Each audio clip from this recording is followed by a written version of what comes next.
ప్రజల పక్షం NN news కి స్వాగతం. ముందుగా హెడ్లైన్స్. మదనపల్లిని పరిశుభ్ర నగరంగా తీర్చిదిద్దుతాం. ఆపరేషన్ క్లీన్ స్వీప్ లో ప్రతి ఒక్కరూ భాగస్వాములు కావాలి. జిల్లా కలెక్టర్ నిశాంత్ కుమార్ పిలుపు. కర్ణాటక మాజీ ముఖ్యమంత్రి యడ్యూరప్ప శివమొగ్గ ఎంపీ రాఘవేంద్రతో కలిసి శ్రీకాళహస్తీశ్వర స్వామిని దర్శించుకున్నారు. బావిలో దూకి ఆత్మహత్య చేయడానికి పాల్పడ్డ ఆకాష్ మృతి. ఇక డీటెయిల్స్ చూస్తే, మదనపల్లె పట్టణాన్ని శాశ్వత పరిశుభ్ర నగరంగా ఉంచేందుకు చేపట్టిన ఆపరేషన్ క్లీన్ స్వీప్ కార్యక్రమంలో ప్రతి ఒక్కరూ బాధ్యతతో భాగస్వాములు కావాలని కలెక్టర్ నిశాంత్ కుమార్ పిలుపునిచ్చారు. శనివారం ఉదయం పట్టణంలోని అనిబిసెంట్ కోడల నుంచి బెంగళూరు రోడ్డు బస్టాండ్ వరకు ఆపరేషన్ క్లీన్ స్వీప్ కలెక్టర్ జేసీ శివనారాయణ శర్మ ప్రారంభించారు. ఈ సందర్భంగా మున్సిపల్ పారిశుద్ధ్య కార్మికులతో కలిసి కలెక్టర్ జేసీ స్వయంగా చెత్త చెదారాలను తొలగిస్తూ పరిశుభ్రత కార్యక్రమంలో పాల్గొన్నారు. ఈ సందర్భంగా కలెక్టర్ మాట్లాడుతూ, రాష్ట్ర ప్రభుత్వ ఆదేశాల మేరకు ఆపరేషన్ క్లీన్ స్వీప్ ప్రారంభించామని, వచ్చే 4 వారాలకు ప్రత్యేక కార్యాచరణ ప్రణాళిక రూపొందించి అమలు చేయనున్నట్లు చెప్పారు. విజిబుల్ క్లీన్లీనెస్ లక్ష్యంగా కార్యక్రమాలు చేపడుతున్నామని, మున్సిపల్ సిబ్బంది, జిల్లా యంత్రాంగం, ప్రజలందరి భాగస్వామ్యంతో పరిశుభ్రమైన పట్టణంగా మదనపల్లిని తీర్చిదిద్దాలని ఆకాంక్షించారు. Source segregation, radial spots cleaning, చెత్త నిర్వహణపై ప్రజల్లో అవగాహన పెంపొందించనున్నట్లు తెలిపారు. పరిశుభ్రత అనేది కేవలం ఉదయం చేసే పని కాదని, శాశ్వతంగా పరిశుభ్రతను కొనసాగించే బాధ్యత ప్రతి ఒక్కరిదన్నారు. ప్లాస్టిక్ వ్యర్థాలు, రోజువారీ చెత్తను ఎక్కడ పడితే అక్కడ వేస్తూ బాధ్యతారహితంగా వ్యవహరించే షాపులు, హోటళ్లు, గృహ యజమానులకు ముందుగా అవగాహన కల్పించి హెచ్చరికలు జారీ చేస్తామని తెలిపారు. అయినప్పటికీ మార్పు రాకపోతే గౌరవ సుప్రీంకోర్టు ఆదేశాల మేరకు జరిమానాలు విధించడం, అవసరమైతే షాపులను సీజ్ చేయడం జరుగుతుందని హెచ్చరించారు. సాలిడ్ వేస్ట్ మేనేజ్మెంట్ అమలులో జిల్లా కలెక్టర్లకు ప్రత్యేక అధికారాలు ఉన్నాయని పేర్కొన్న కలెక్టర్, ప్రతి పౌరుడు పరిసరాల పరిశుభ్రతలో తమ వంతు బాధ్యత నిర్వర్తించాలని కోరారు. ప్రజలందరూ సహకరిస్తే మదనపల్లిని ఆదర్శ పరిశుభ్ర పట్టణంగా తీర్చిదిద్దగలమన్నారు. జేసీ మాట్లాడుతూ, ఆపరేషన్ క్లీన్ స్వీప్ ను డ్రైవ్ మోడ్లో అమలు చేస్తున్నామని, మొదటి వారంలో ప్రజలకు అవగాహన కల్పించడం, పరిశుభ్రత పాటించేలా ప్రోత్సహించడం, నిబంధనలు ఉల్లంఘించే షాపులకు నోటీసులు జారీ చేయడం జరుగుతుందన్నారు.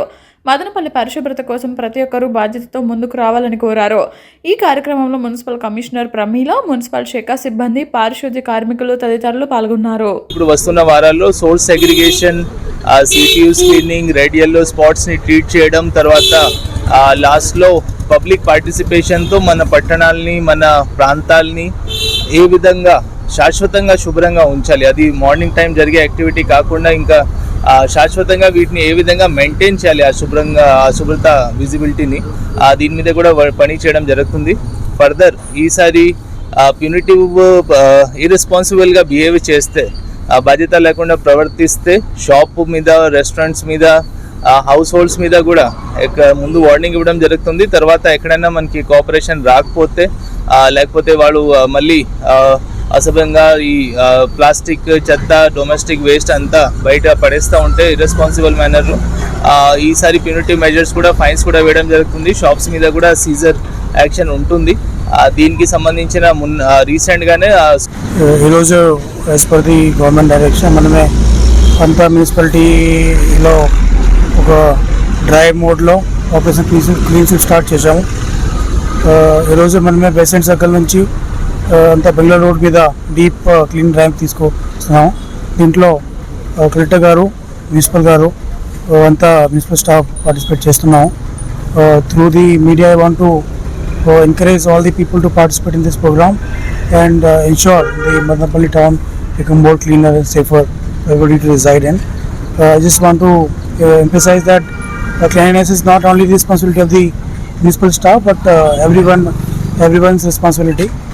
సమాజంలో మహిళల రక్షణకు అత్యంత ప్రాధాన్యతనిస్తూ మత్తు పదార్థాలు లేని ఆరోగ్యవంతమైన జిల్లాగా తీర్చిదిద్దడమే లక్ష్యంగా అన్నమయ్య జిల్లా పోలీసులు వినూత్న ప్రచారానికి శ్రీకారం చుట్టారు. జిల్లా ఎస్పీ ధీరజ్ కున్బుల్లి ఐపీఎస్ ఆదేశాల మేరకు జిల్లా వ్యాప్తంగా సురక్షిత సమాజం మనందరి బాధ్యత అనే నినాదంతో పోలీసులు ప్రజల్లో చైతన్యం నింపుతున్నారు.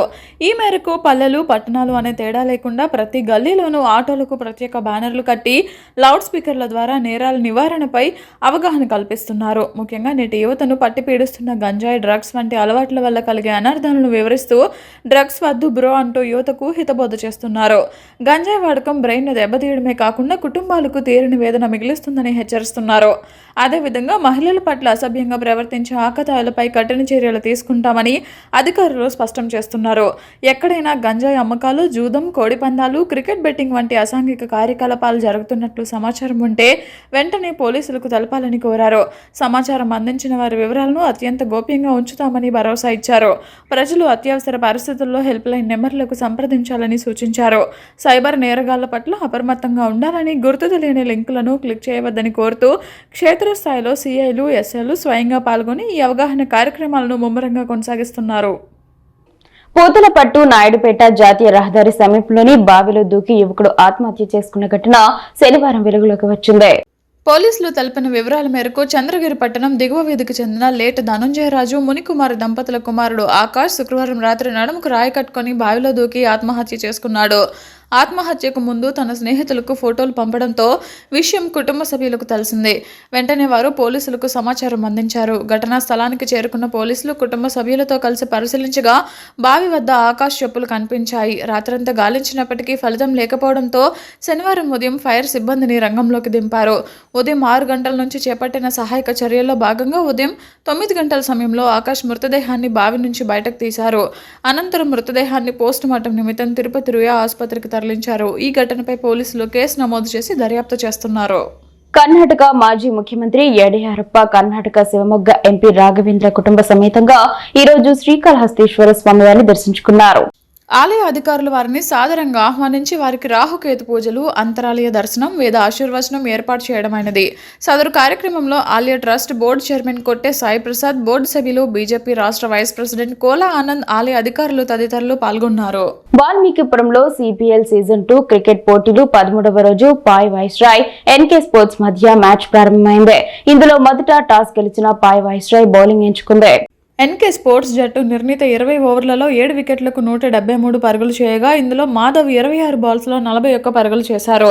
రెండవ ఇన్నింగ్స్ పాయ్ వైస్రాయ్ జట్టు తరువాతి బ్యాటింగ్కు దిగ్గగా వర్షం పడింది. తర్వాత అంపైర్లు మ్యాచ్ను 8 ఓవర్లకు 85 పరుగులు టార్గెట్ నిర్దేశించింది. పాయ్ వైస్రాయ్ జట్టు 8 ఓవర్లకు 7 వికెట్లు కోల్పోయి 72 పరుగులు మాత్రమే చేసి ఓటమి చెందింది. ఇందులో NK sports player Madhav 41 runs చేసి 3 వికెట్లు పడగొట్టి మ్యాన్ ఆఫ్ ద మ్యాచ్ అవార్డుకి ఎంపికయ్యాడు. మ్యాన్ ఆఫ్ ద మ్యాచ్ ట్రోఫీని Valmikipuram electricity engineer Rajasekhar, Valmikipuram Andhra Jyothy senior reporter మురళీలు అందజేశారు. మధ్యాహ్నం జరగవలసిన మ్యాచ్ వర్షం పడడం వలన గ్రౌండ్ తేమగా ఉండటంతో మ్యాచ్ను ముందుగా అంపైర్లు 19 ఓవర్లకు కుదించారు. మధ్యాహ్నం స్పాడన్ వారియర్స్, నితిన్ వారియర్స్ మధ్య మ్యాచ్ ప్రారంభం కాగా టాస్ గెలిచి బ్యాటింగ్ ఎంచుకున్న స్పాడన్ వారియర్స్ 18.5 ఓవర్లలో 10 వికెట్లు కోల్పోయి 119 పరుగులు చేసింది. ఇందులో నితిన్ వారియర్స్ బౌలర్ సాయి సూర్య తేజరెడ్డి 2.5 ఓవర్లలో 22 పరుగులు ఇచ్చి 3 వికెట్లు సాధించారు. 120 పరుగుల లక్ష్య ఛేదనతో నితిన్ వారియర్స్ జట్టు బ్యాటింగ్ చేయగా 4 వికెట్ల తేడాతో 12.5 ఓవర్లకు 125 పరుగులు చేసి విజయం సాధించింది. ఇందులో నితిన్ వారియర్స్ ప్లేయర్ సాయి సూర్య తేజరెడ్డి 22 బాల్స్లో 42 పరుగులు చేశారు. చివరిలో ఫయాజ్ అలీ 12 బాల్స్లో 25 పరుగులు చేసి విజయంను అందించారు. ఈ మ్యాచ్లో 42 పరుగులు 3 వికెట్లు సాధించిన సాయి సూర్య తేజారెడ్డికి మ్యాన్ ఆఫ్ ద మ్యాచ్కి ఎంపికయ్యాడు. Man of the match award ట్రోఫీని పీలేరు మాజీ ఎమ్మెల్యే చింతల రామచంద్రారెడ్డి గారు అందించారు. మదనపల్లె సమీపంలో గల మిట్స్ deemed యూనివర్సిటీలోని electrical and electronics engineering విభాగంలో అసిస్టెంట్ ప్రొఫెసర్ గా పనిచేస్తున్న కార్తిక్ బీకో తమిళనాడు రాష్ట్రం Pondicherry యూనివర్సిటీలోని electrical and electronics engineering విభాగం నుంచి పీహెచ్డీ పట్టా లభించింది అని vice chancellor doctor C Yuvraj అన్నారు. సూర్యకాంతి పూర్తిగా అందని పరిస్థితుల్లో కూడా సౌర ప్యానెళ్ల నుండి ఎక్కువ విద్యుత్ ఉత్పత్తి పొందేందుకు ఉపయోగించే వివిధ అమరిక పద్ధతులపై పరిశోధన అనే అంశంపై పాండిచేరి యూనివర్సిటీ ఎలక్ట్రికల్ విభాగం నందు ప్రొఫెసర్గా పనిచేస్తున్న డాక్టర్ ఎం సుధాకరన్ పర్యవేక్షణలో చేసిన పరిశోధనకు గాను డాక్టరేట్ను అందించినట్లు ఆయన అన్నారు. డాక్టరేట్ పొందిన కార్తిక్ బీను MITS founder and chancellor doctor N Vijayabhaskar Chowdary, pro chancellor and Dwarakanath, executive director Keerthi Nadella, vice chancellor doctor C Yuvaraj, విభాగాధిపతి డాక్టర్ మానవాలన్ గుణశేఖరన్ మరియు తదితరులు అభినందనలు తెలియజేశారు. అనుక్షణం ప్రజల పక్షం 95 న్యూస్ ఇంతటితో సమాప్తం. తిరిగి రేపటి బిడ్డల్లో మళ్ళీ కలుసుకుందాం. అంతవరకు సెలవు. నమస్కారం.